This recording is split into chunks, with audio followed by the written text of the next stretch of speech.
Ekstrakt əmrləri haqqında danışacağıq. Ekstrakt əmrləri mətn sütunundan müəyyən qaydaya əsasən lazım olan hissəni çıxartmaq üçün istifadə olunur. İki hissədə var. Transform tabında bu hissədə və add column tabında bu hissədə və bu iki tabda olan eyni əmrlərin fərqlərini öncəki videomuzda demişdik.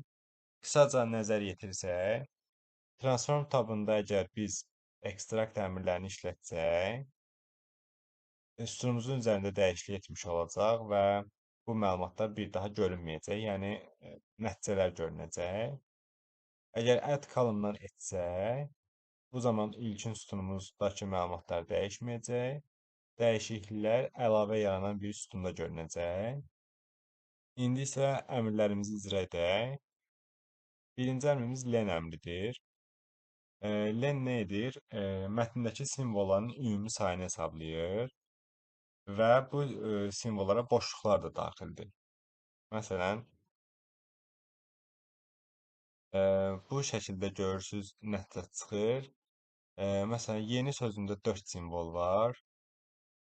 Boşluq simvolunda sayı 5 və bu məhsul sözündə isə 6 simvolumuz var. Ümumilikdə 11 simvol kimi bu hissədə qeyd etmiş olur. Yəni boşluqlar da sayır.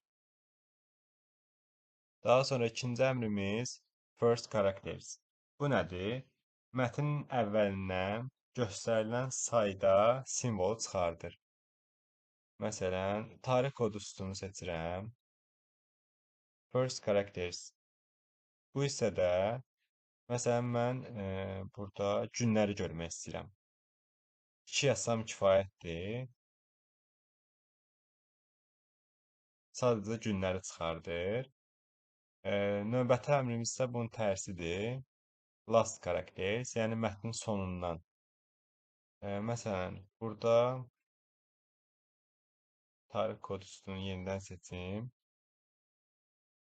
İlləri görmək istəyirəm. Ona görə də 4 yazsam kifayətdir. Sonundan 4 dənə simvol göstərəcək bizə. Bu şəkildə görünəcək. Növbəti əmrimiz range. Bu nədir? Mətnin daxilində müəyyən mövqedən başlayaraq göstərilən sayda bizə simvol çıxardır. Məsələn, sifariş kodu sütununu seçirəm və burada starting index. İndeksdə sıralama sıfırdan başlayır. Gördüyünüz kimi struktur da hamısında eynidir. Ona görə mən burada rəqəmləri çıxartmaq istəyirəm sadəcə hamısını. Ona görə də sayıram. İlk rəqəm məsələn 4, indeksi neçədir? Sıfırdan başlayır deyə 0, 1, 2 və 3. Ona görə yazıram ki, 3-dən başlasın və 4 dənə rəqəm var deyə 3-dən başlayıb 4 dənə rəqəmi bizə çıxartsın.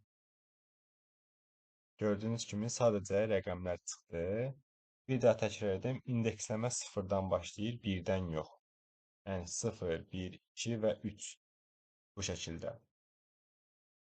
Növbəti əmrimiz text before delimiter. Delimiter bizdə ayrıcıdır. Yəni, məsələn, burada iki sözü bir-birinə ayıran tiredir. Bu ayrıc gedir.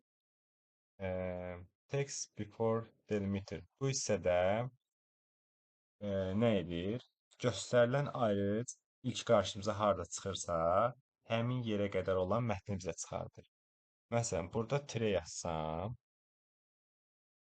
İlk bizim qarşımıza bu hissədə çıxır, yəni struktur hamısında eynidir deyə bu hissədə çıxır və həmin o ayrıca qədər olan bizdə mətnlər görünür bu şəkildə. Amma text after delimiter nədir? Məsələn, burada da tire yazıram və nəticə gördüyünüz kimi başqa cür çıxır. İlk qarşımıza harda çıxırsa bu ayrıc, ondan sonrakı bizə mətni göstərir, gördüyünüz kimi. Daha sonra sonuncu əmrimiz isə text between delimiters. Bu nədir? İki ayrıc arasında qalan mətni bizə çıxardır. Yəni, birinci ayrıcdan başlayır və növbəti ayrıcda dayanır.